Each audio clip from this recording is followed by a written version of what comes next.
ગોવાલી ગામની સરકારી ગૌચર જમીન પર ગેરકાયદેસર બાંધકામ મુદ્દે હિન્દુ સમાજમાં ભારે રોષ, કલેક્ટરને અપાયું આવેદનપત્ર।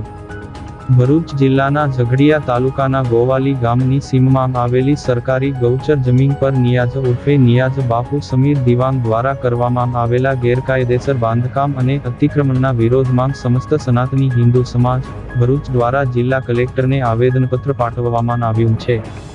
આવેદનપત્રમાં જણાવ્યા અનુસાર ગોવાલી ગામના સર્વે નંબર 169 વાળી અંદાજે 54 હેક્ટર જેટલી વિશાળ સરકારી ગૌચર જમીન પર કોઈપણ પરવાનગી વગર દરગાહના નામે 5 જેટલી પાકી ઇમારતોનું બાંધકામ કરી દેવામાં આવ્યું છે। સ્થાનિક જાગૃત નાગરિકો દ્વારા વર્ષ 2024ની આ બાબતે રજૂઆતો કરવા છતાં તંત્ર દ્વારા કોઈ નક્કર કાર્યવાહી ન કરવામાં આવતા હાલમાં પણ ત્યાં નવું બાંધકામ ચાલુ હોવાનું સામે આવ્યું છે। લેન્ડ ગ્રેબિંગ હેઠળ આ મામલે સત્તાવાર ફરિયાદ નોંધાઈ હોવા છતાં અતિક્રમણ યથાવત છે। સમસ્ત સનાતની હિન્દુ સમાજે આક્ષેપ કર્યો છે કે જે ગામમાં મુસ્લિમ વસતી નહિવત છે ત્યાં આ પ્રકારનું ધાર્મિક બાંધકામ ઊભું કરીને ગરીબ અને વનવાસી પરિવારોને ધર્માંતરણ માટે લલચાવવાનું ષડયંત્ર રચાઈ રહ્યું છે। આ સ્થળ ભવિષ્યમાં અસામાજિક ગતિવિધિઓનું કેન્દ્ર બની શકે છે। વધુમાં અહીં લાઉડ સ્પીકર દ્વારા અન્ય ભાષામાં થતી જાહેરાતો અને મુસ્લિમ સમુદાયના ટોળાઓના એકત્રીકરણથી સ્થાનિકોમાં અસંતોષ વ્યાપ્યો છે। હિન્દુ સમાજે માંગ કરી છે કે જો સરકાર દ્વારા સોમનાથ, દ્વારકા જેવા વિસ્તારોમાં દબાણો દૂર કરવામાં આવ્યા હોય તો ગોવાલીમાં પણ કાયદાની સમાન અમલવારી કરી તાત્કાલિક બુલડોઝર ફેરવવામાં આવે।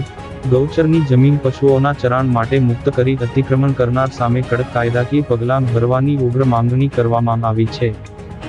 અજીતસિંહ યમનસિંહ રાજ ગોવાલી ગામમાં આવેલી જમીન ગૌચરની જમીન એની ઉપર અસામાજિક તત્વો દ્વારા વિધર્મીઓ દ્વારા જે કબજો જમાવેલો છે, ધાર્મિક આડની અંદર એ કબજો જમીન હડપવાનું આખું ષડયંત્ર છેલ્લા ઘણા સમયથી ચાલી રહેલું છે। વારંવાર સરકાર દ્વારા પણ અવારનવાર મૌખિક ને લેખિત રજૂઆતો કરી છે। અમે ઈચ્છીએ છીએ કે એનું સત્વરે ડિમોલેશન થાય।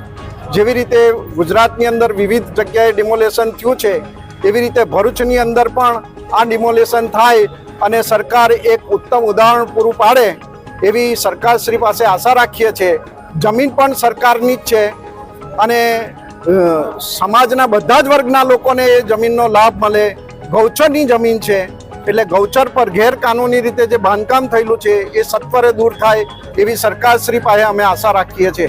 मैं महंत श्री राघवेंद्र दास राम जानकी आश्रम जाडेश्वर भरूच। मैं सरकार से निवेदन करना चाहता हूँ, जो लैंड जायज जो कर रहे हैं इनसे आप थोड़ा सा सख्ती से पेश आइए। धर्म की आड़ में अभी कुछ समय पहले वहाँ कुछ नहीं था, आज दरगाह खड़ी कर दी है। कल झाड़ा फूकी के नाम पर हमारी बहन बेटियों के साथ में गलत होगा, लफ्ज़ याद होगा। वहाँ आज कोई वहाँ जनसंख्या नहीं है, कोई वहाँ मुसलमान नहीं रहते, लेकिन आज दरगाह तैयार है।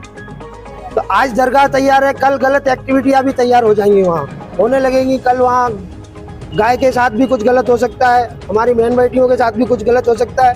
तो मैं सरकार से यही निवेदन करता हूँ कि हम सब हिंदू भाइयों की भावनाओं को समझते हुए आप सख्त से सख्त कदम उठाइए। हमारी गौचर भूमि है जो उसको आज़ाद कराइए।